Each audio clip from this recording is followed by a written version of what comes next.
श्री स्वामी समर्थ. श्री स्वामी चरित्र सारामृताचा आज आपण 14वा अध्याय घेणार आहोत.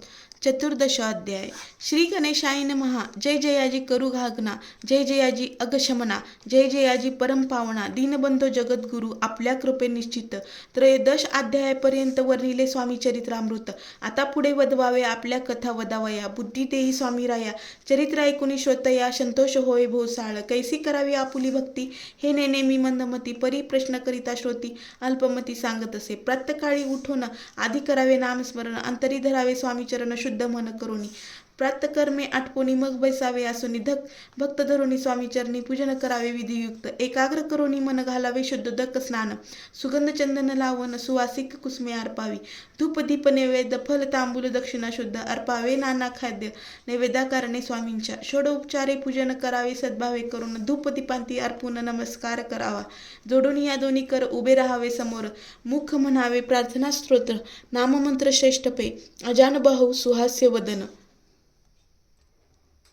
काशाय वस्त्र परिधान भव्य आणि मनोरम, मूर्ती दिसे साजरी मग करावी प्रार्थना. जय जयाजी अघारणा, परात्परा कैवल्य सदना, ब्रह्मानंदा यतिवर्या, जय जयाजी पुराण पुरुषा, लोकपाला सर्वेशा, अनंत ब्रह्मांडी दिशा. वेदबंधा जगद्गुरु, सुखधाम निवासी या, सर्व साक्षी करुणालया, भक्तजन ताराया, अनंत रूपे नटलासी. तू अग्नी, तू पवन, तू आकाश, तू जीवन, तुची वसुंधरा पूर्ण, चंद्र सूर्य तूच पै. तू विष्णू आणि तू शंकर, तू विधाता, तू इंद्र, अष्ट दिक्पालपती समग्र, तूच रूपे नटलासी. करता आणि करविता, तूच हवी हानी होता. दाता आणि देवविता, तूच समर्था निश्चय. जंगम आणि स्थिर, तूच व्यापिले समग्र. तुझलांगी आदित्य ध्याग्र, कोठे नसे पाहता. असोनिया निर्गुण रूपे नटलासी सगुण. ज्ञाता आणि ज्ञान, तूच एक विश्वेशा. वेदांची ह्या तर्कचाचरे, शास्त्रातेही नावरे. विष्णू शंकर एक सरे, कुंठित झाले सर्वही. मी केवळ अल्पमती, करू केली आपली स्तुती. सहस्त्रमुखही निश्चिती, शिनला ख्याती वर्णिता. दृढ ठेविला चरणी माथा, रक्षावे मजसी समर्था. कृपा कटाक्ष दीनानाथा, दासाकडे पहावे. आता इतुकी प्रार्थना आणावी जी आपुल्या मना. कृपा समुद्री या मीना, आश्चर्य देईचे सर्वत्र. पाप आणि ताप दैन, सर्व जावे निरसोन. इहलोकी सौख्य देवन, परलोक साधन करवावे. दुस्तर हा भवसागर, याचे पावा पाय पैल तीर. त्रनात्र तरणीचाचार, प्राप्त हो मजला ते. आशा मनीषा तृष्णा, कल्पना आणि वासना, भ्रांती भुली नाना, न बाधोत तुझ्या कृपे. किती वर्ण आपले गुण, द्यावे मज सुख साधन. अज्ञान तिमिर निरसोन, ज्ञानार कर देई प्रकटोपय. शांती आणि मनी सदा वसो, वृद्धाभिमान नसो. सदा समाधान वसो, तुझ्या कृपेने अंतरी. भव दुःख हे निरसो, तुझ्या भजनी चित्त वसो. वृद्धा विषयांची नसो वासना या मनाते. सदा साधू सममागम, तुझे भजन उत्तम. तेने हो हा सुगम दुर्गम जो भवपंत. वारी वर्तता न पेड पाहती चिंता, अंगी न यावी असत्यता, सत्य विजयी सर्वदा. आप्तवर्गांचे पोषण, न्याय मार्गावलंबन, इतुके द्यावे वरदान, कृपा कुर्णी समर्था. असून या संसारात प्राचीन तव नामामृत, प्रपंच आणि परमार्थ तेने सुगम वजलांगी. ऐशा प्रार्थना करिता, आनंद होई समर्था.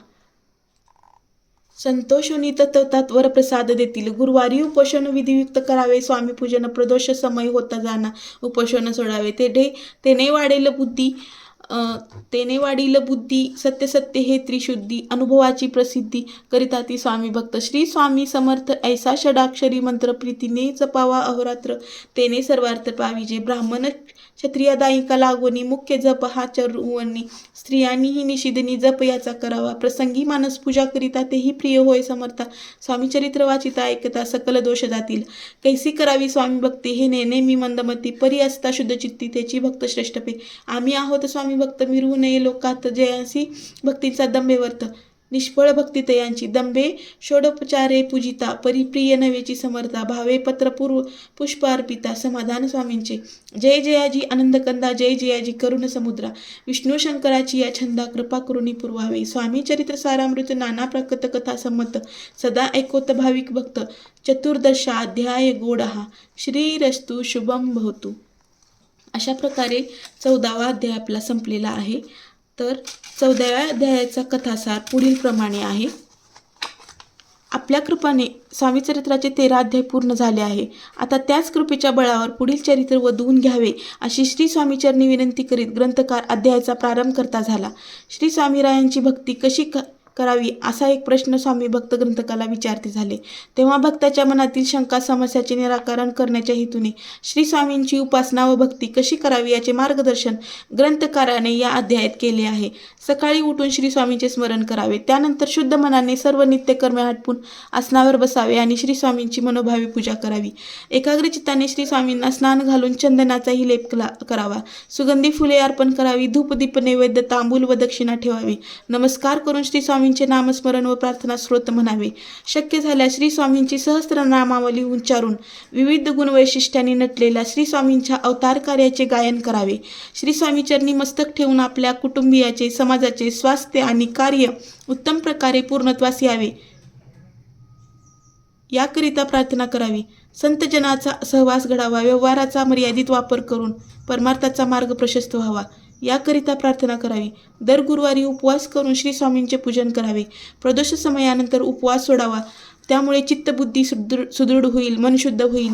जपजाप्य मानस पूजेद्वारे श्री स्वामींना संतुष्ट करावे आणि स्वामी भक्त आहोत याचा अहंकार बाळगू नका. यामुळे हातून घडणाऱ्या दांभिक कृतीमुळे श्री स्वामींचा कोप होईल याची जाणीव ठेवून प्रत्येक स्वामी भक्ताने स्वामी कार्यात अग्रसर व्हावे. अशा प्रकारे 14वा अध्याय आपला संपलेला आहे. सर्वांना श्री स्वामी समर्थ.